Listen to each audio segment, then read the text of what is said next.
உங்களுக்கு எல்லாத்தையும் சக்தியை கொடுத்துருக்கிறேன்.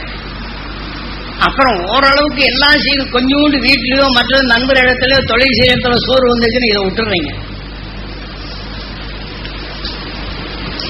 இதை விட்டுறீங்க. அப்புறம் என்ன செய்றீங்க?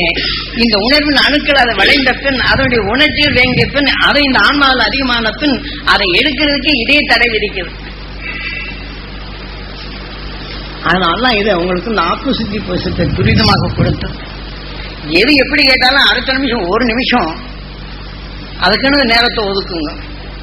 இப்ப நாம கையில மண்ணை பிசைஞ்சிடறோம், உடனே அவசரமா சாப்பிட போனோம்னா கை கழுவாம போறோமா?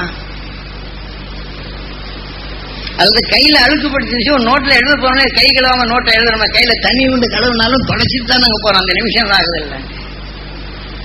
அந்த மாதிரி குரு அருளை துணை கொண்டு மகிழ்ச்சியின் உணர்வை பெறும் தகுதியை பெற்ற பின் நீங்க ஒவ்வொரு நிமிடத்திலும் நாம் எத்தனை நிலைகளை பார்வையை பார்க்கலாம், உணரலாம். ஆனா அந்த உணர்ந்தாலும் அந்த மகிழ்ச்சியின் சக்தியை சேர்த்து அந்த தீமையின் உணர்வுகளை அதை அடக்கும் உணர்வோடு நமக்குள் கலக்கணும்.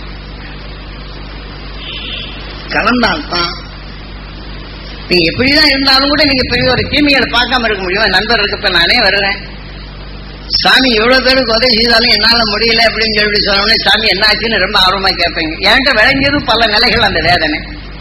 அப்ப நீங்க சாமி மேல பாசமா இருக்கும்போது இந்த வேதனையை தான் நுகர முடியுதே தவிர வேதனை நீங்கணும்னா உங்களுக்கு அந்த எண்ணம் வர்றது கஷ்டமாயிடுச்சு. சாமினால சொன்ன வாக்கு உங்களுக்கு நல்லதாகுது.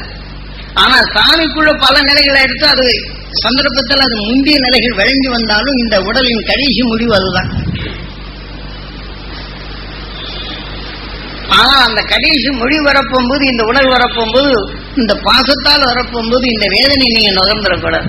நுகர்ந்தால் உடனே எடுத்து அந்த மகிழ்ச்சியின் சக்தி பெற வேண்டும் என்ற உணர்வை எடுத்து சாமிக்கு நீங்க அந்த மகிழ்ச்சி நல்ல உணர்வு வளரணும்னு நீங்க திருப்பி சொல்லணும். சாமி நம்மளுக்கு சக்தி கொடுத்தாரு, நாம எப்படி சொல்றோம்னு இருக்கணும். இந்த உணர்வை நான் முதல்ல இந்த தைலம் காய்ச்சி வச்சிருந்தேன்லங்க. அப்போ ஒருத்தருக்கு வந்த உடனே அந்த பாட்டில காமிப்பேன். குருநாதர் அதுக்குள்ள இருப்பார். அந்த தைலத்தை காய்ச்சி வச்சோன்னா இது யார் வந்திருக்கான்னு பாருங்க. குருநாதர் இருக்கிறார். இப்ப யார் வந்திருக்கான்னு பாரு, காடி வந்திருக்கு. இப்ப யார் வந்திருக்காரு பாரு, முருகன் வந்திருக்காரு. அந்த பாட்டில் இல்ல போ, உன்கிட்ட கெட்டதெல்லாம் காடி மாற்றிடும். குரு அருவாள் இது போடணும், உனக்கு நல்லாகி போகும். இதை கொடுத்துடணும். இதை கொடுத்து எல்லாத்துக்கும் இந்த முந்தி அந்த தைல பாட்டில கொடுப்பாங்க. பார்த்தோன்னு வாங்கி போவாங்க, எல்லாம் நல்லாகி போகும். இப்ப இந்த வாத நோய்க்கோ ரத்த கட்டுக்கோ மற்ற எந்த நோய்க்கு இதை கொண்டு கொடுத்தோன்னு பார்க்கணும். யாரும் வந்திருக்காங்க பாருங்க. இந்த பார்த்த பாட்டில தெரியுங்க எல்லாம். இப்பவும் காமிக்க முடியும். இப்ப அந்த ஆசையை காமிச்சிட்டோம்னா போச்சு சொல்றாரு. அப்படி வந்தாச்சுன்னா எண்ணம் பூரா எங்க போயிடுது? ஏன்னா முந்தைய காமிச்சிட்டு வந்த இதெல்லாம் குறைச்சிட்டு வந்த. ஆமா, கந்தசாமி அவங்க வீட்டுல நீங்க பார்த்தோம்னா அதை பார்க்கணுமே என்னென்ன நடந்ததுன்ட்டு. நம்ம பழனிசாமி அவரை கேட்டா போறோம். அவர் சும்மா உட்கார்ந்து எல்லாம் கண்ணில் தண்ணி விட ஆரம்பிச்சிட்டாங்க. அப்ப கோயம்புத்தூர்ல இருந்து ஒரு அம்மாவுக்கு ஒரு உடலுக்குள்ள இருக்கக்கூடிய ஆவி அந்த உணர்வலைகள் இங்க என்ன செய்யுதுன்னு தெரிஞ்சுக்கிறதுக்காண்டி வந்தேன். அப்ப நான் இங்கே கோயில், அவங்க கோயில்ல வச்சு, ஏன்னா இதெல்லாம் உங்களுக்கு தெரியாது.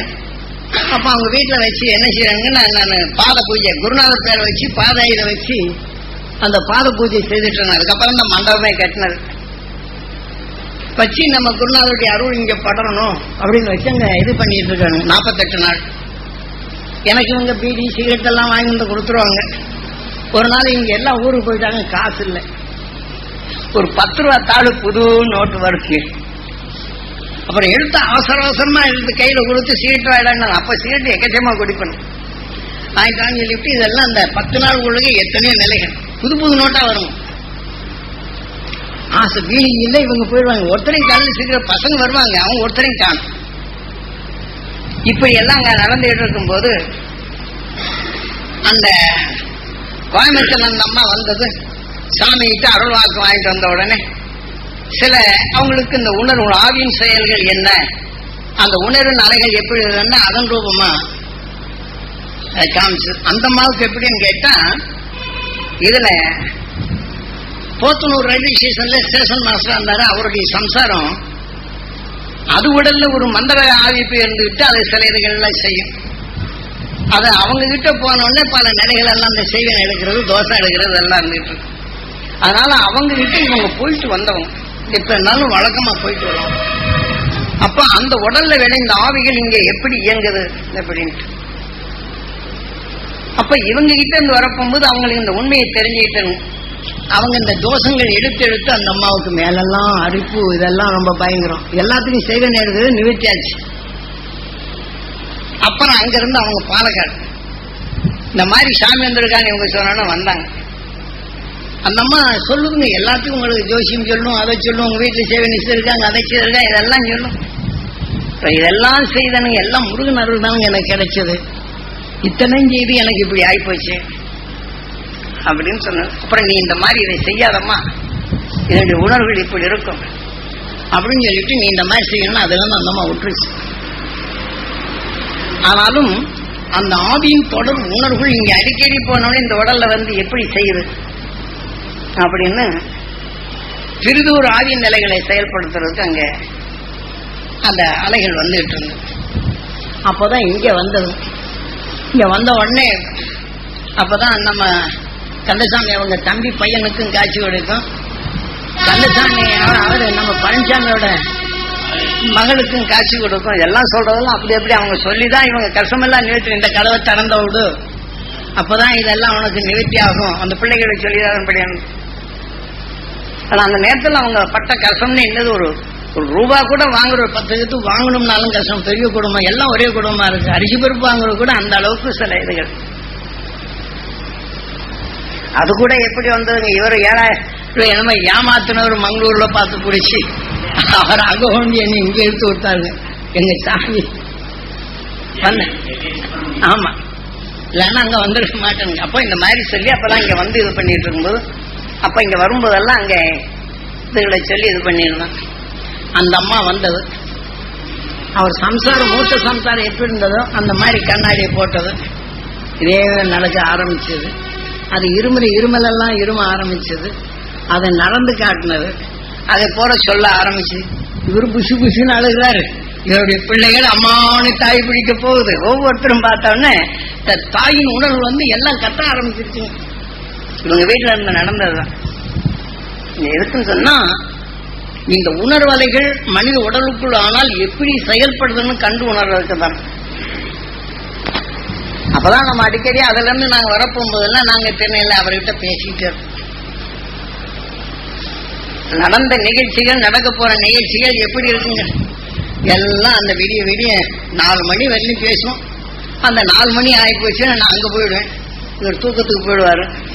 அந்த சப்தரிஷி மண்டல அந்த குருவார்களோட அங்க போயிடணும். அப்புறம் இவங்க போயிடுவாங்க. ஏன்னா இந்த நாம இவர்கிட்ட பக்கத்தில் படுத்தணும் அது தெரியக்கூடாதுல்ல. அதனால நல்ல தூக்கம் வந்தவர்ப்பா இங்க போய்க்கிறோம். இப்படி எல்லாம் அந்த வாழ்க்கையை தெரிஞ்சது. அதே மாதிரி அவங்க தம்பி பையனுக்கு இது வரும். திடீர்னு ஏதாவது சொன்ன அந்த இடத்துல வேல் மாதிரி அப்படியே அச்சு விடுவோம். அப்படியே வேல் விடுவோம். அப்படியே மைண்ட் வந்துடணும். அப்புறம் சொல்றதெல்லாம் அப்படியே கரெக்டா இருக்கும். எல்லாம் சொல்றது நடக்கிறது எல்லாம் அது பாட்டுக்கு இருக்கும். என்னென்ன நடக்குதுன்னா அவனுக்கு இந்த நிலையில தெரிவிச்சு. கடைசியில் அவன் என்ன ஆகி போச்சு அப்படின்னு சொன்னா அவனே சாமியாக ஆரம்பிச்சிட்டானு. சாமி யோகன்னு சொல்ல ஆரம்பிச்சிட்டானு. இதான் நடந்த நிகழ்ச்சிகள். ஆனா அவங்க வீட்டுல அந்த பெரிய பிள்ளைக்கு காட்சி கொடுத்தது சில நிலைகள் அந்த குடும்பத்துக்கு நல்லது சொன்னது. ஏன்னா இதெல்லாம் நான் எதுக்கு சொல்றேன்னு கேட்டா நான் அனுபவ ரீதியில தெரிஞ்சுட்டு இந்த இதுகளை சொல்லணும். ஏன்னா உங்ககிட்ட மனசுல இன்னும் சில பேர் நடந்த நிலையை நீங்க அவங்க கிட்ட கேட்டான்னு இந்த தெரியும். அதனால இந்த உணர்வுகள் அங்க எடுத்துக்கொண்ட பின் அதை செயல்படுத்தும். அதே சமயத்தில் இவங்க கிட்ட அந்த அவர் பையன் பிறந்ததுக்கு ஜாசையை தேட்டு 8 கிரகங்கள் ஒன்று சேர்ந்த நேரத்தில் பிறந்தா அப்படின்னு சொல்லிட்டு பழனியில ஒருத்தர் அந்த இதை போட்டு சொல்லிட்டு வருவாங்க. அவர்கிட்ட இருந்து என் சனியன் பிடிச்சிச்சுன்னு இதை கொண்டு கூடையை போட்டு போச்சு. அப்ப அவங்க தறியில எல்லாம் பார்த்தோம்னாங்க வேலை செய்யறாங்கன்னா அந்த கை காலெல்லாம் வீங்கி போகும். தொழில்கள் சரியா ஆள் வேலைக்கு வர மாட்டாங்க. இந்த நிலைகள் எல்லாம் அந்த வந்த சந்தர்ப்பத்தில் இந்த இதாகுதுங்க. அப்போ உங்களுக்கு ஏழை நாட்டம் முடிச்சோன்னு இவருக்கு பழனிக்கு நான் எப்படி போனாலும் பழனி முருகனை மறக்க மாட்டாங்க. செட்டி ஆயாச்சுன்னா பழனியில பார்க்கலாம். காசு இல்லைன்னா கூட நடந்தாவது போயிட்டு வந்துடுவேன். நடந்து போனாதான் முருகனுடைய சக்தி கிடைக்கும்னு அந்த அளவுக்கு அந்த குடும்பமே இந்த முருக பக்தனுடைய நிலைகளை செய்து நீங்க முருகனுடைய நிலைகளையும் செய்திருக்கிறான். ஆனாலும் அங்க போனோடனே அந்த குளத்துக்கரையில வச்சு அவர் மில்ட்ரி மேன் ஏதோ குண்டடிப்பட்டு கால் கொஞ்சம் ஊனமாயி போச்சு. அவர் ஜோசியங்களை இது பண்ணிட்டு பலரை போட்டு எல்லாத்தையும் சொல்லுவார். அதுல இவங்க சிக்க அவங்க ஒண்ணும் நேராவே நான் என்னை சந்திக்கிறதுக்கு முன்னாடி ஆமா அதுக்கு முன்னாடி இவங்க வந்து என்கிட்ட கேட்டிருக்கிறாங்க.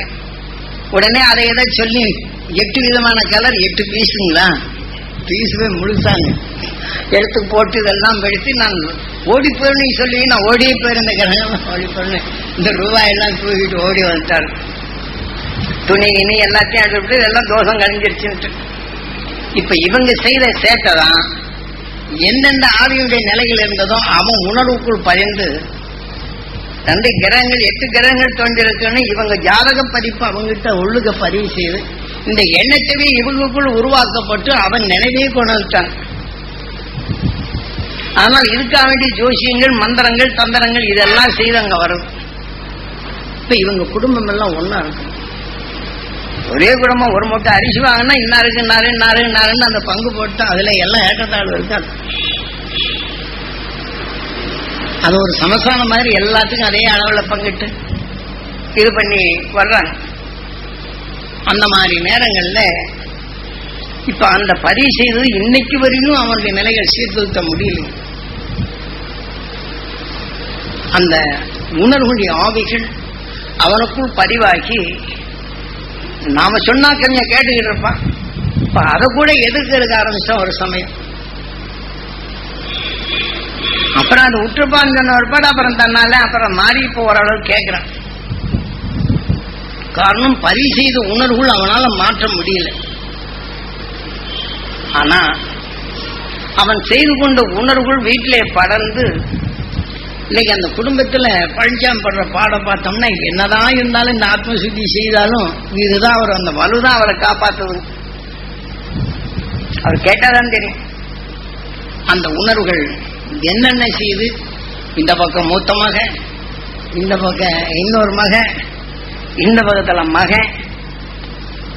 ஏன்னா மூத்த தாரத்து பிள்ளைகள் இருந்தாலும் அந்த பேரன்போடு அதுக்கு எந்த குறையும் வரக்கூடாதுன்னு அது பெரும் நிலையோட அவருடைய இடையதாரமும் இணைந்தேதான் இருக்குது. எந்த தன் பிள்ளைங்கிற எண்ணங்கள் எழுத்து செய்தாலும் இந்த உணர்வுகள் அதை எதை செய்து இவங்க இந்த மந்திரத்தால் செய்து கொண்ட இந்த பதிவுகள் ஆவியாக நீக்கப்பட்டு இதாகும்.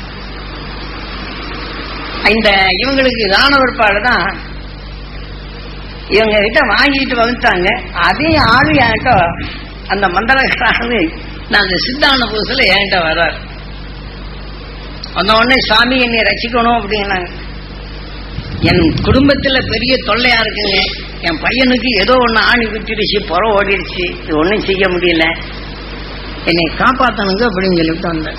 இதெல்லாம் கேட்டுட்டு அப்ப அதை கேட்டுட்டு வந்த உடனே அவர்கிட்ட சொல்றேன், அப்பா நீ இந்த மாதிரி வாடகைக்கு வாங்கிட்டு வந்து நீ இங்க கொடுத்துட்டு காசு வாங்கி இன்னொருத்தர் கொடுக்குற, அவங்களுக்கு கொஞ்சம் நீ கொஞ்சம் எடுத்துக்கிற, இந்த பாவத்தெல்லாம் நீ ஏத்துக்கிற, பிறருக்கு நல்லது சொல்றதோட மட்டும் இல்லாதபடி இந்த பழனிக்கு தேடி வர்றவங்க கிட்ட ஒவ்வொரு குடும்பத்தையும் கெடுக்கிறதுக்கு என்னென்ன சக்கரங்களை வாங்கி கொடுத்த, என்னென்ன நிலைகள் எடுத்திருக்க, நீ யாருக்கிட்ட வாங்கி கொடுத்த, நீ காசுதான் பிழப்புன்னு எண்ணிட்டு இருக்கிற, இது உனக்கு என்ன செய்யும் அப்படின்னு நிலைகளை சொல்லிட்டு வந்தாங்க. அப்புறம் பார்த்தோம்னா நான் சொல்லிட்டு வந்த ஒரு 10 நாளுக்குள்ளுங்க அவன் குளத்துக்குள்ள போய் ஏதோ செய்திருக்கிறாங்க. அவன் அங்கேயே விரைச்சி கிடக்கிறான் குளத்துக்குள்ளுங்க, பின்னாடி தானுங்க குளத்துக்குள்ள விரைச்சி கிடக்கிறான். ஆனா அவனை யாரும் அடிக்கல, ஒன்னும் செய்யல. இந்த ஆவியின் தன்மை அவனை வீழ்த்தது. அந்த வீழ்த்திய பின் இவனுடைய ஆன்மா எதை கொண்டு யாருகிட்ட செய்தாலும் அவன் உடல்ல போகிறது. இதையெல்லாம் பின்தொடர்ந்து இந்த அனுபவத்துக்கு உங்ககிட்ட சொல்ல வரேன். ஏன்னா நான் குருநாதன் நேரடியாவே அனுபவம் பெற செய்தார். ஆனா அவருடைய சக்தியிலன்னு இத்தனை கேட்ட எனக்கு பல ஆதிகளோட சிக்கிட்டு நான் தெரியும். இதெல்லாம் அறியறதுக்கு குரு அருள் இருந்தது. ஏன்னா இப்ப நாம ஒவ்வொருத்தரும் நம்ம குற்றவாளியா நினைக்கிறோம், இப்படி இவ்வளவு செய்தனே என்னை இப்படி செய்யறானே என்று நம்ம சொல்லலாம். ஆனால் அந்த சாவலைகள் பாவலைகள்ங்கிற இந்த உணர்வுகள் அவங்களை பதிவு செய்து நல்ல இரக்கத்தோட நல்லது செய்தாலும் பிறர்கிட்ட சாவலைகள் அவர்களை துன்பப்படுத்தும் போது இன்னொருத்தர அந்த உணர்வுகள் இவருக்குள் இருக்கப்பட்ட அதே உணர்வு இங்க வேலை செய்யும். நீங்க ஒரு விஷயத்து உருவாகிருச்சுன்னா நீங்க எங்க ஊனாலும் அந்த உணர்வு எடுத்துதான் விளை. இது நம்ம உடல் ஒரு நிலை மாதிரி. நாம் எந்த எண்ணலைகள் எடுக்கிறோமோ விளைஞ்சிடுச்சுன்னா சூரியன் எப்படி அந்த உணர்வின் சக்தி எடுத்து மற்ற வித்துகளுக்கு கொடுக்குதோ, நம்ம உயிர் நம்ம உடலுக்குள் ஒரு சூரியன் இந்த உணர்வின் அணுக்களை உருவாக்கிடுச்சுன்னா நீங்க எந்த ரூபத்தில் அதுக்கு அது அலைகளை எடுத்து உடல்ல பரப்பிட்டார், அதுக்கு உணவு கொடுத்துட்டார். ஏன்னா இந்த அனுபவம் நீங்க தெரிஞ்சுக்கணுங்கிறது தான் இப்ப நான் இதை சொல்றேன். இதுதான் எல்லாத்தையும் வர சொன்னேன். நான் ஊரெல்லாம் சுத்தினா அப்பப்ப சில நிலைகளை சொல்லியிருப்பேன். ஏன்னா அது சம்பந்தப்பட்டவங்க இங்க இருக்கிறாங்க, அவங்க கிட்ட அதை நேரடியா தெரிஞ்சுக்கிட்டேன்னா இதை நான் விடி பேசுவோம். இந்த மாதிரி அந்த நிலையானது. அதுக்கப்புறம் விடாப்பிடி நிலையில இவங்க எடுத்துக்கொண்ட உணர்வுகள்ல ஒவ்வொரு நிமிஷமும் நல்ல இறக்கத்தோட தான் நல்லது செய்து வந்தாங்க. இருந்தாலும் இவங்களுடைய வளர்ச்சிகள்ல சில தடைகள் வளர்ச்சிக்கிட்டு வளரப்போம் போது அதுல கொஞ்சோண்டு இந்த அதாவது இந்த சடவு சங்கடம் வெறுப்புங்கிற வகையில் அதை இட கொடுத்த உடனே இவங்களுக்குள்ள நிச்சயம் அடிக்கடி கொஞ்சம் வெறுப்புகள் வரும். சகோதரர்களுக்கு வெறுப்புகள் வரும். அப்ப வெறுப்புகள் வரணும். அந்த நேரத்தில் அந்த வெறுப்புகள் வளர நேரத்தில் எப்படியோ அங்க வந்துடும். வந்து மீண்டும் எல்லாத்தையும் ஒன்னா உட்கார வச்சு எல்லாம் தியானம் பண்ணுவாங்க. பெண் அது ஆண்கள் ஒத்து வந்தாலும் கூட பெண்களுக்குள்ள ஒண்ணுக்கு ஒண்ணு கடவுடான்னு பார்த்தோம்னா இருக்கு. அப்புறம் எல்லாரும் சேர்ந்து வீட்டுக்கு உட்கார்ந்து தியானம் பண்ணுங்க. மறுபடியும் அது வளர்ச்சி ஆகும். ஆனா வளர்ச்சி ஆகி வந்தாலும் கூட எல்லாம் ஒன்னா வந்தது. பையங்கள்லாம் கல்யாண பருவம் வந்துச்சு. அவன் கல்யாணம் பண்ணணும்னு அப்பா பேச்ச கேட்கறதுல ஏற்க வந்துட்டான். எல்லாம் ஒவ்வொருத்தரும் அவங்க இந்த உணர்வுடைய தன்மைகளை இவர்களை பைத்தியக்காரர்களா என்ன ஆரம்பிச்சிட்டாங்க. ஏன்னா இவர்களால வளரப்பட போகும்போது இவர்களுக்கு என்ன தெரியுங்கிற நிலையில இந்த குழந்தையுடைய உணர்வு போகும்போது நாம் எடுத்துக்கொண்ட உணர்வுகள் இங்க எடுக்க முடியல. அதுக்கு தகுந்த மாதிரி நான் சிக்கின இடமும் அப்பேற்பட்ட இடம், இங்க வரவும் முடியல.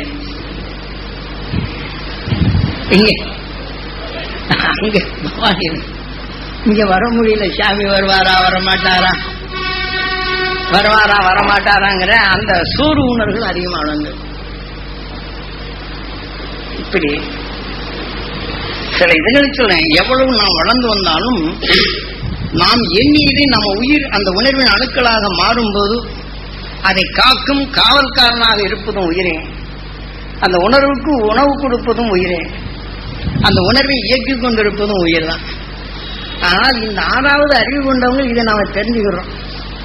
அப்ப அந்த மெய்ஞானி உணர்வு இதோட இணைக்கப்படும் போது அதையும் காக்கப்படுவதும் அந்த ஆண்டவனாக இருப்பதும் உயிரே, எண்ணீரை இறையாக்குவதும் இறையனாக இருப்பதும் உயிரே, இறையின் உணர்வை அது தெய்வம் செயலாக்க போகும்போது தெய்வமாகவும் மாற்றிக் கொண்டிருப்பதும் உயிரே,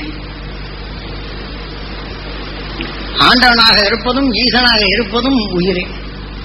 இதுதான் முதல்ல நாம் அந்த உயிரை கடவுளை சுருக்கமா காட்டி இந்த உணர்வின் செயலாக்கங்களை உயிரை கடவுள் என்ற நிலைகளை அப்படி எனக்கு சொல்லி வந்ததுதான். அதை வைத்து உயிரை கடவுள் என்ற நிலைகளுக்கு புறப்படும் போது இந்த உயிர் நமக்குள் கடவுளாக இருக்கின்றார், ஆண்டவனாக இருக்கின்றார், எண்ணியை இரையாக்குகின்றார், இறையின் உணர்வின் செயலாக்கும் போது தெய்வமா இருக்கின்றார், உரையின் உணர்வின் தன்மையை சிவமாக்குகின்றார்.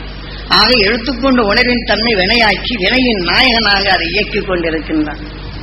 தாந்தி நாயகா இவ்வளவு பெரிய பேருண்மையை நமது குருநாதர் இந்த மகரிஷிகள் கண்டுணர்ந்த உணர்வை நேரடி அனுபவத்தில் கொடுத்துதான் கொண்டார். ஆனா இப்ப நான் எத்தனை கஷ்டங்களை பட்டிருக்கேன்னு நீங்க நினைக்கிறீங்க.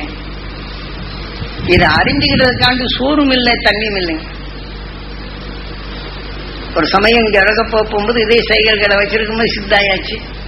ஒரு பொடி கடலைக்காரர் அங்க வந்திருப்பாரு.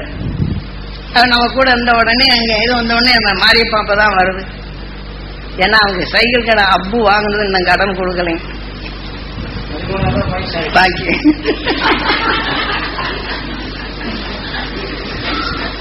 நான் சைக்கிள் கடையில சித்தாயிட்டு இருக்கும்போது வந்தாரு. இவரு அப்புக்கு காசு வாங்கறதுக்கு அங்க வந்தாரு. இங்க வந்து பார்த்தா சாமி இதுகளை சொல்லிட்டு இருக்கிறார். அதை பார்த்த உடனே அந்த நம்ம குருநாதர் எப்படி பல்ட்டி அடிப்பாரோ அது மாதிரிதான் பல்ட்டி அடிக்கிறது, சில இதுகளை சொல்றது. ஏன்னா அந்த உணர்வின் இயக்கங்கள் இந்த உடல்ல எப்படி இயக்குது.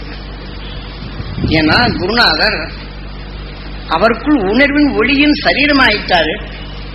இந்த உடல்ல விளைந்த உணர்வின் அலைகள் இங்கே எப்படி இருக்குது. இப்ப இது மாதிரிதான் இப்ப சில பேருக்கு இந்த காட்சிகளை கொடுத்த உடனே குருநாதர் எனக்கு வந்து சொல்றாருன்னு சொல்லுவாங்க. ஆனால் அந்த உயிர் இந்த உணர்வின் தன்மை அவர் எதையெல்லாம் அவர் உடல்ல விளைவித்தோ அந்த அலைகள் எல்லாம் உண்டு. அந்த உடல்ல உணர்வை ஒளியாக மாற்றி உணர்வின் அலைகளும் இங்கே உண்டு. அப்ப அந்த உயிருடன் ஒன்றிய ஒளியின் சரீரமாக நிலை கொண்டு இன்று சப்தரிஷ மண்டலமா இருக்கிறாங்க. அதுல நாம எதை பிரிச்சு எடுக்கணும், அதை எடுக்கணும். அதை விட்டுட்டு இப்ப வாழ்க்கையில குருநாதா உனக்கு இதெல்லாம் ஈரண்டா எனக்கு இதை கொடுறாங்க. அப்ப இந்த உணர்வின் ஆசையால் இது நுகர முடியுது. அவர் உருவத்தை பார்க்க முடியுது. குருநாதர் எனக்கு வந்தாரு. அவர் பைத்தியக்காரத்தனமா எப்படி இருந்தாரோ அதெல்லாம் அதை செய்யும். அப்ப நான் அந்த சித்தாயிட்டு இருக்கும்போது தண்டவாணி கொஞ்சம் தைரியமானவன். நாய் விரட்டிட்டு வந்தா நீங்க ஏன் நான் பயப்படுறேங்க. சின்ன வயசுல 2-3-4 வயசுல அவன் வந்த உடனே அங்க வந்து நான் அந்த சித்தான புதுசுல அங்க வந்து வேலைதான் படுத்து இருந்தாங்க. இவன் போய் இந்த துரு போய் பூஜை ரூமுக்குள்ள போய் ஏதோ வச்சுட்டு இந்த மாதிரி இருக்கும்போது பாட்டு போய் எல்லாம் எடுக்க போயிருக்கான். அங்கே அந்த இவனுக்கு காட்சி கொடுத்து மிரட்டணும்னு அன்னைக்கு இருந்து பஸ்ல வந்து அன்னைக்கு எல்லாம் பயப்படுறாங்க. இந்த ரூமுக்குள்ள தனியா போக மாட்டேங்கிறாங்க. அப்ப இந்த இதுகள் எல்லாம் வச்சு பூஜரமா வச்சு இந்த மாதிரி இந்த மாதிரி அங்கே நடந்துகிட்டு இருக்கும்போது இன்னொரு சம்பவம் நடந்தது. ஒரு மிலிட்டரிக்கு போயிட்டு வந்தவர் ரிட்டையர்ட் ஆகி வந்துட்டாரு. ஆனா அவரு அது டீக்காவில தீவிர மெம்பர் இங்க வந்தவர் பாரு. சாமியாவது பூதமாவது அதான் இதாகுன்னு அவங்க மச்சினரும் அவர் ரேடியோ மெக்கானிக்கல் சித்தான உடனே இவங்க சைக்கிள் மச்சினம் கிடைக்க வந்தவர். நான் சைக்கிள் கடையில இந்த மாதிரி ஆயிட்டு இருக்குது. அங்க ரோட்டு மூர்த்தி தான், மூர்த்தியோட மச்சனை. அது அந்த இதுல நம்ம கன்னிவாடியில அவர் இருக்கிறார் மூத்தாக்கார். அவரு தீக்காங்க. இவர் வந்த உடனே நம்ம வந்த உடனே நயனாக்கு நல்லா பைத்தியம் அடிச்சு ஊரை ஏமாத்துறதுக்கு நல்ல வழின்னு சொல்லிவிட்டு நம்மளை கிண்டல் பண்ணிட்டு இருக்கிறார். சைக்கிள்களை தான் எல்லாம் ஏமாத்துற மாதிரி ஊரை ஏமாத்தி பழிக்கலான்னு பாத்தீங்களா அப்படின்னு எவ்வளவு சாமியாவது போதமான்ட்டு இவர் இப்படி சொல்றாரு. அவரு மச்சின அவரு ஏன் பைத்தியம் பிடிச்சு தெரியுறீங்க அப்படின்ட்டு. ஆனா அவங்க யாருன்னா பந்திமலை சுவாமியாருக்கு சொந்தக்காரர். அவர் ஊரவே ஏமாத்திட்டு வரீங்க, நீங்களும் ஊரை ஏமாத்துறீங்களா மந்திரங்கள் சொல்லி அப்படின்ட்டு.